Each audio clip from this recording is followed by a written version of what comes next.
यहाँ पर social welfare board की तरफ से मुझे सोशल वेलफेयर बोर्ड का मेंबर बनाया गया, तो उसके सिलसिले में भी बड़े काम हुए, बहुत ज़्यादा सब लोगों से मुलाकातें रहीं, बातचीत रहीं। और यहाँ पर एक पाकिस्तान का जिक्र मैं आपके सामने करती चलूँ, क्योंकि पाकिस्तान से हमारी हमेशा चकल्लस ही रहती है। पाकिस्तान जाने का इत्तेफाक हुआ, एक पगवाश कॉन्फ्रेंस थी, उसने वहाँ पर जब मुशर्रफ वहाँ के सदर थे, प्रेसिडेंट थे, तो हम लोग एक पगवाश का एक डेलीगेशन गया, जिसमें बहुत से कश्मीरी लीडर्स थे और प्रोफेसर्स थे, आर्टिस्ट थे, बड़े लोग, वो एक ग्रुप गया।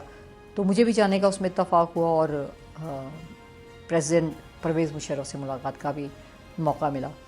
तो ऐसे ही उन्होंने एक अपने कमरे में वहीं प्रेसिडेंट हाउस में हम लोगों को बुलाया और एक बड़ा सा जो हम लोगों का गैदरिंग थी वो बैठी एक तरफ और सामने वो बैठ गए,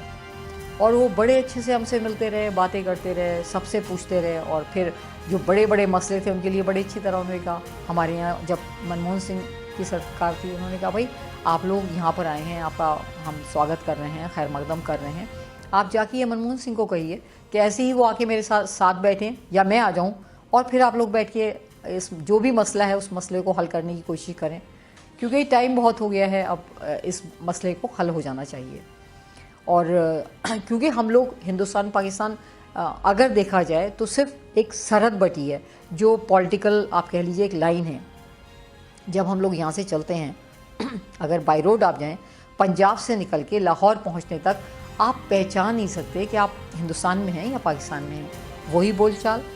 वही मोहब्बत, वही ख्याल, वही बहुत अच्छे से रहना, वेल ऑफ लोग जैसे हमारे यहाँ पंजाब में हैं, और उतना ही खातिर करना और वही बोली। तो बस एक जो पॉलिटिकल सरहदें बन गई थी, ये उसकी तो वजह थी। और वहाँ से जो लीडर आते हैं, एक वहाँ से शायर आते थे बहुत बड़े, अहमद फराज, हमेशा यहाँ पर, और मुझे कई बार उनसे मिलने का मौका मिला, हमेशा ये कहते थे भाई, मैं तो अपने दोस्तों को भी कहता हूँ कि क्यों तुम यूरोप जाते हो, क्यों तुम अमेरिका जाते हो, इतना पैसा खर्च करते हो खाली टिकट्स में, वहाँ होटल्स में, यहाँ पर आओ, हिंदुस्तान जाके देखो, हिंदुस्तान के लोगों से मिलो, हिंदुस्तान के लोगों से बात करो, तुम्हें लगेगा तुम अपने घर में हो।